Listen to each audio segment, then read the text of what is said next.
अस्सलाम वालेकुम। आज मैं जिस जगह पर मौजूद हूँ आपके साथ सारी डिस्कशन भी करेंगे, लेकिन सिर्फ यहाँ का ब्यूटी मैं आपको बता देता हूँ। यहाँ का जो मौसम है वो बहुत ज़बरदस्त है और बहुत स्पेशल जगह है। आज हम स्टूडियो में नहीं है लेकिन इस जगह में मौजूद है। आज का जो हमारा टॉपिक है वो ये है कि आसिम मुनीर जो अमेरिका की दौरे में गया है, तो इंडिया की तरफ से बहुत से वीडियोज आ रहा है, बहुत से लोग एक्स के ऊपर मतलब ट्वीटें कर रहे हैं और अपनी गवर्नमेंट के ऊपर जो है बहुत तनकीद कर रहा है, बहुत क्रिटिसिज्म कर रहा है। और मोदी को सरेंडर कहा जा रहा है कि सरेंडर मोदी, ये क्यों कहा जा रहा है इसके बारे में बात करेंगे।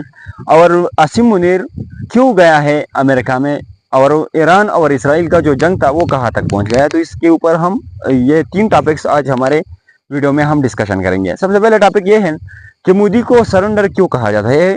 इंडिया का एक यूट्यूबर है ध्रुव राठे, उन्होंने तफसीली उसके ऊपर बात की है। 28 मिनट की तकरीबन वीडियो है और उसमें जो है सरेंडर मोदी को वो बिल्कुल एक्सपोज किया है, उनकी जो प्लान्स है उसको एक्सपोज किया है। जिस तरह उन्होंने अटैक्स के बारे में कहा था, पहलगाम में जो अटैक हुआ था उन्होंने उसके बारे में भी बातें की उनके साथ। और उसके साथ साथ उन्होंने ये भी कहा कि आसिम मुनीर जो है वो तो अमेरिका में गया और अमेरिका से खसूसी इन्विटेशन उनके लिए आया, लेकिन सरेंडर मोदी के लिए क्यों ये नहीं आया, मोदी के लिए क्यों ये इनविटेशन नहीं आया। क्योंकि मोदी तो हर जगह ये कहते थे कि अमेरिका हमारा खास दोस्त है।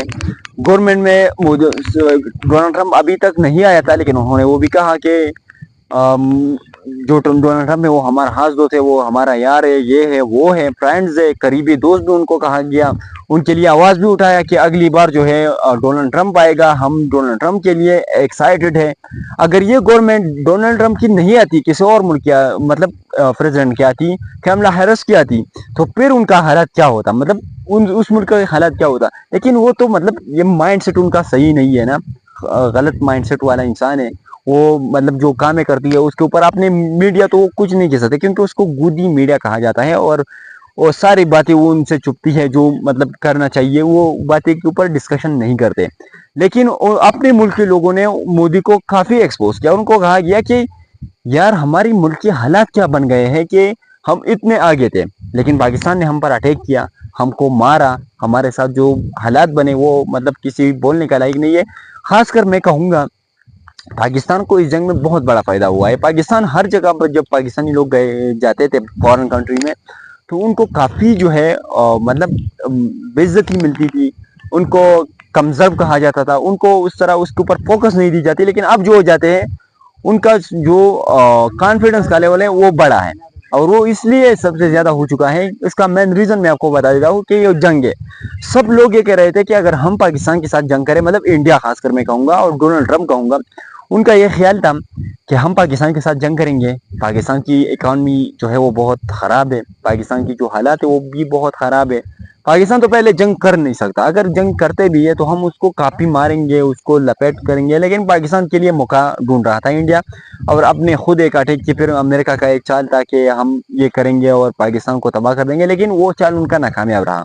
पाकिस्तान ने जिस तरह स्टार्टिंग लिया और एक दिन में इंडिया की 1 बिलियन रुपए का नुकसान हो गया, तो उन्होंने कहा कि यार पाकिस्तान के पास तो बहुत कुछ है। पाकिस्तान ने फिर न्यूक्लियर का धमकी भी दी कि अगर आपने और हमला किया तो हम न्यूक्लियर में 1 मिनट भी नहीं लगाएंगे।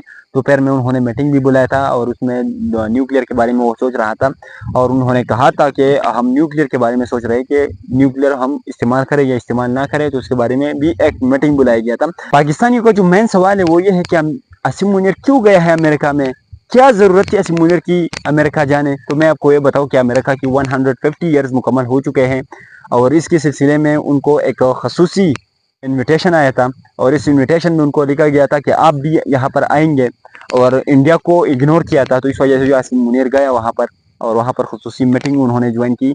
लेकिन उस मीटिंग में पाकिस्तान की तरफ से ये कहा जा रहा है कि डोनाल्ड ट्रंप ने खासकर अभी तक कोई उनके साथ मुलाकात नहीं हुआ है, लेकिन अगर मुलाकात होती है तो वो ईरान और इसराइल की जंग के ऊपर डिस्कशन करेंगे, और ईरान और इसराइल में जो जंग हो रहा है उसके ऊपर काफ़ी बातें होंगी।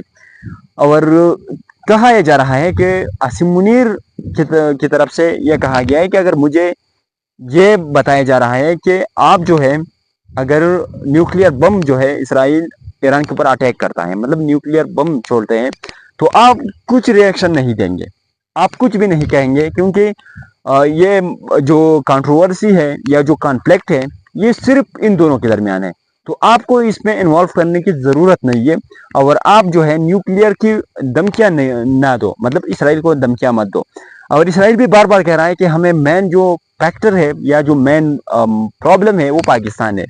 اگر ہم ایران کے ساتھ کچھ بھی کرتے ہیں تو ہمیں یہ پرواہ نہیں ہے، لیکن سامنے پاکستان ہے، پاکستان ہم سے دھمکیا رہا ہے۔ خاص کر ایران کے پریزیڈنٹ نے یہ کہا ہے کہ پاکستان کے ساتھ ہمارا ایک رابطہ ہوا، اور ہم پاکستانی کچھ لوگ یہاں پر آئے تھے، کچھ ایکسپرٹس آئے تھے، کچھ جو وہاں یہاں کے جو لوگ تھے وہ آئے تھے، انہوں نے کہا ہمیں کہ آپ جو ہے مطلب نیوکلیئر اگر وہ آپ کے اوپر نیوکلیئر ویپن استعمال کرتے ہیں تو ہم آپ کو ساتھ دیں گے، اور ہم بھی ان کے اوپر نیوکلیئر فائر کر دیں گے۔ تو یہ میرے خیال میں ایک دھمکی مجھے لگ رہا ہے۔ اور خواجہ آصف نے پھر کہا، پاکستان کا جو ڈیفنس منسٹر ہے، انہوں نے کہا کہ ایسا کچھ نہیں ہے، اور ہم نے ایسا کچھ کہا نہیں ہے، کیونکہ امریکہ کی طرف سے پریشر بڑھ جاتے ہیں تو پاکستانی تو کافی اس چیزوں سے ڈرتے ہیں۔ تو میرے خیال میں خواجہ آصف نے اس لیے اپنے بیان بدل دیا، لیکن یہ باتیں میرے خیال میں ہوا ہے، اور یہ عاصم منیر کو بھی یہ کہا ہوگا کہ آپ نیوکلیئر ویپن استعمال نہ کریں، لیکن پاکستان ایسا میرے خیال میں بھی نہیں کرے گا، کیونکہ اگر ایران کے اوپر اٹیک کر دیتا ہے تو پاکستان سے دور بھی ہے۔ پاکستان کا جو میزائل کا جو مطلب لیول ہوتی ہے، وہ اسپیڈ ہوتی ہے، وہ 2700 کلومیٹر ہے، اور ان کو جو ہے اسرائیل جو دور ہے وہ تقریباً 3000 کلومیٹر پاکستان سے دور ہے۔ تو اس وجہ سے جو ہے نیوکلیئر ویپن کے اوپر وہ مطلب حملہ نہیں کر سکتے، اور پابندی بھی ہوتی ہے تو آپ اس طرح استعمال بھی نہیں کر سکتے۔ لیکن اگر ایران اور اسرائیل کا کنٹروورسی بڑھ جاتی ہے تو پھر وہ جو ہے وہ استعمال کریں گے، پاکستان بھی ان کا ساتھ دیں گے، کیونکہ ایران ایک اسلامک کنٹری ہے، اسلام اس میں ہے یا نہیں ہے، لیکن نام اسلامک کنٹری کا ہے، تو اسلامک وہاں پر جو لوگ تھے وہ گزرے ہیں، تو پاکستان اس کا ساتھ ضرور دے گا۔ اس کے ساتھ ساتھ ہم آپ کو یہ بھی کہیں گے کہ آپ جو ہے اور ایسا ویڈیوز کے لیے ہماری یوٹیوب چینل کو سبسکرائب کریں، اس کے ساتھ ساتھ ویڈیو کو لائک کریں، اور کمنٹ بک میں اپنے اظہار رائے ضرور دیجیے۔ اللہ حافظ۔